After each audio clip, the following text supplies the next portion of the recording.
Hello students. So we will continue with the previous chapter, that is periodic classification of elements. So today we will try to do one or two sample problems and we will discuss more about the periodic table. Henry Moseley, he gave the periodic table. The modern form of periodic table was given by Henry Moseley. Now, properties of periodic table. As I told you before also, there are 18 groups. The vertical downward columns are called as the groups. So, there are 18 vertical groups. And there are 7 periods. The horizontal rows are called as periods. Elements from group number 3 to 12 are called transition elements. And elements of group 1, 2, 13 to 18, they are called the representative elements. Elements from atomic number 58 to 71 in 6th period are placed at the bottom of the table and are called lanthanides. Elements from atomic number 90 to 103 in period 7 are placed at the bottom of the periodic table and are called as the actinides. Okay, this we have discussed in the last class also.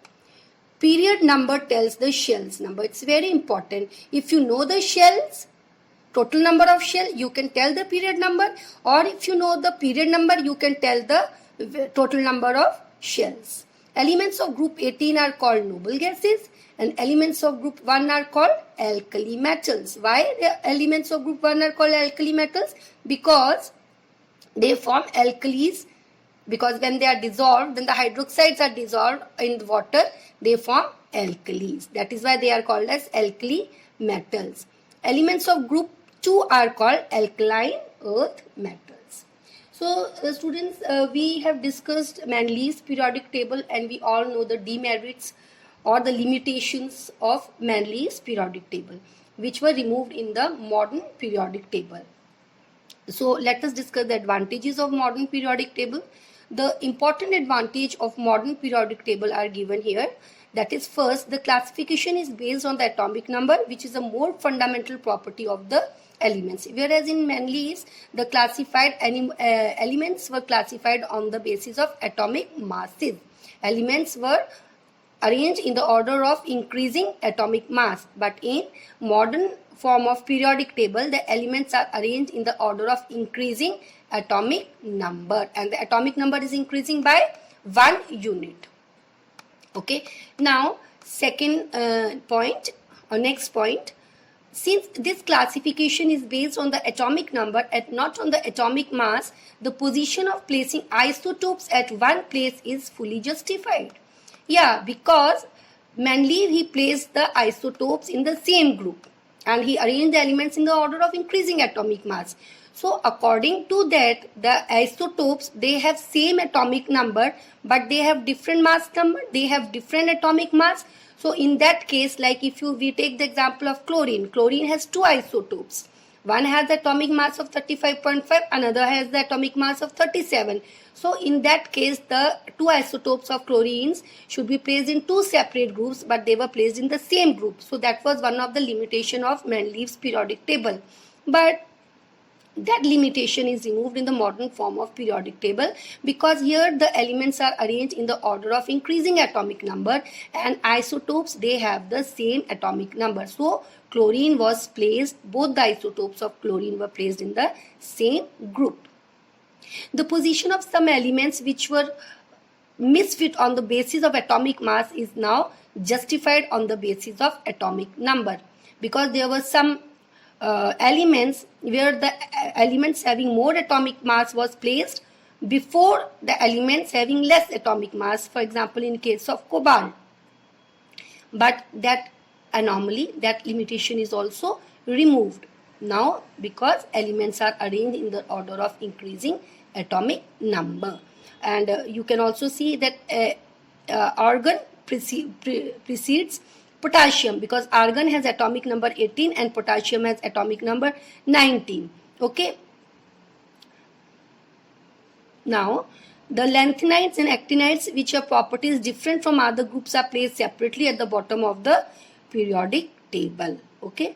So, their properties were different from other elements. So, instead of placing them in the same period, they were placed in the separate period, that is, they were placed at the bottom of the modern periodic table. Defects of modern periodic table. The main defect of this table is the position of hydrogen is still not settled because it resembles alkali metals as well as halogens. However, it has been placed with alkali metals. Lanthanides and actinides have not been accommodated in the main body of the periodic table. So, main defect of modern form of periodic table is that proper position of hydrogen is not clear. Now students, we will solve some sample problems. An element X, it belongs to third period and group 16 of the modern periodic table. So the period number is third and the group is 16. Okay, we have to find out the number of valence electron and the valency of X. And second, molecular formula of compound when X reacts with hydrogen. And C, name the element and state whether it's a metal or a non-metal. First, we have to determine the number of valence electrons and valency of X. Now, it belongs to third period. That means it has 3 shells. Number of shells are 3. And it belongs to group 16. So, in group 16, how many valence electrons are there? 16 minus 10. You can do in this way also because 10 electrons are filled in the first two shells. So, 16 minus 10, 6. So the valence electrons are 6. Okay, and you can do in the other way also. 2, 8 and 6. You can do in that way also. So here the valence electrons are 6. In X the valence electrons are 6. What will be the valency? It needs 2 electrons to complete the last shell. So the valency is minus 2. Determine the number of, okay, this we have done. Now B, molecular formula of the compound when X reacts with hydrogen.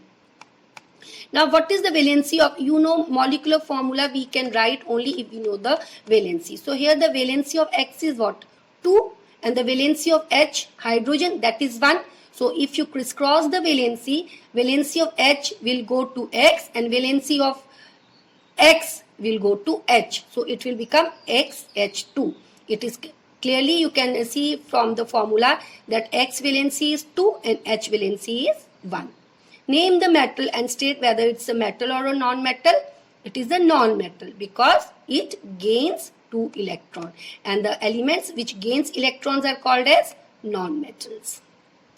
Now, the following table represents a period in the periodic table with hypothetical symbols of the elements. A. Which element has the highest atomic number? That you can see 18. I has the highest atomic number, that is 18. Which element has the strongest metallic character? So metals are those which lose electrons. So here, which element can lose electrons easily? Which will have lesser number of electrons? So which element has stronger metallic character? That is element A. Okay. Arrange the elements C, D, E, F in a decreasing order of their atomic radii. Decreasing order. Okay, so the element which has more atomic radius will come first, followed by the other elements. So I told you before, when we move across the period, the atomic radius decreases. Why? Because the atomic number increases but the number of shell remains the same. So the force of attraction also increases, thereby pulling the last shell closer to the nucleus. So C will have the maximum atomic radius, followed by D, E and F. Which is the most inactive element? Most inactive element is I, because here the atomic number is 18 and it has a stable electronic configuration, so it does not react with any element. What is the formula formed between element B and G? Now, valency of B is 2. It belongs to group 2. So it will lose 2 electrons. And G, it belongs to group 17. That means it has valence electron 7. So it will gain 1 electron. So here the valency of G is minus 1 and valency of B is plus 2, because here the number of electrons in the last shell is 2. So here the valency of B is 2 and valency of G is 1. So if you crisscross the valencies, you will get the formula, that is Bg2. Is it clear?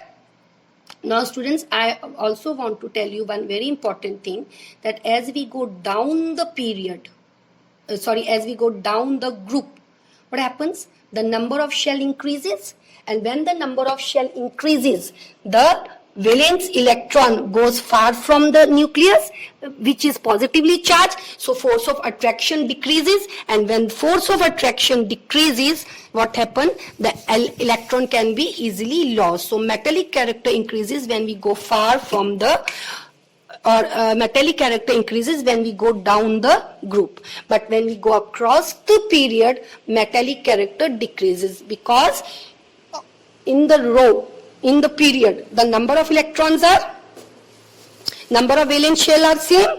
If second period, if you take, then the total number of shells will be 2 for all the elements, but here the atomic number is increasing, that means the positive charge is increasing, but the total number of shells are same.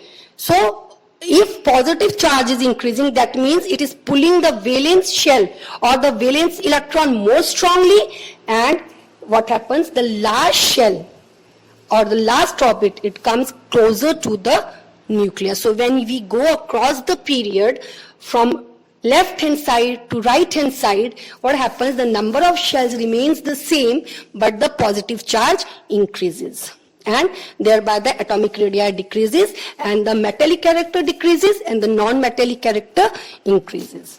Okay, so I hope this is clear to you. If you have any doubt, you can ask from me. Okay students, thank you students.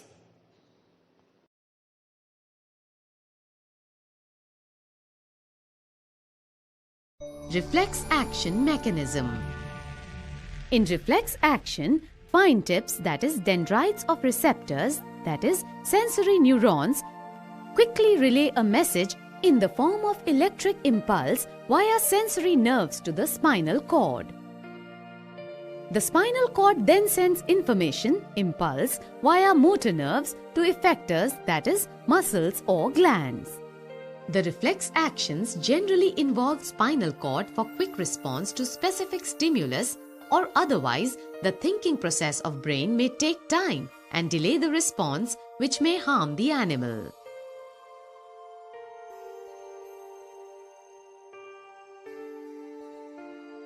However, information input also goes on to reach the brain where thinking process occurs. The path taken by nerve impulse in a reflex action is called reflex arc. When our hand accidentally touches a hot object, the heat is sensed by thermoreceptors present in the skin of hands. The receptors trigger nerve impulses in sensory neurons. Sensory neurons transmit the message to the spinal cord. In spinal cord, impulse is passed on to the interneurons, which in turn pass it to the motor neurons. The motor neurons transmit the instruction to the muscles in our arm. The arm muscles contract and pull our hand away from the hot object. This is also referred as spinal reflex. Reflex arcs have evolved in animals because the thinking process of the brain is relatively slow. Reflex arcs have evolved as an efficient way of functioning in the absence of true thought processes. There are some reflexes which involve brain as well. They are termed as cerebral reflexes, for example, salivation at the sight or smell of food. Contraction of pupil of human eye in the presence of light. Significance of reflex action. 1. It avoids overloading of brain. 2. It results in quick response, otherwise the thinking process of brain may take time and delay the response, which may harm the animal.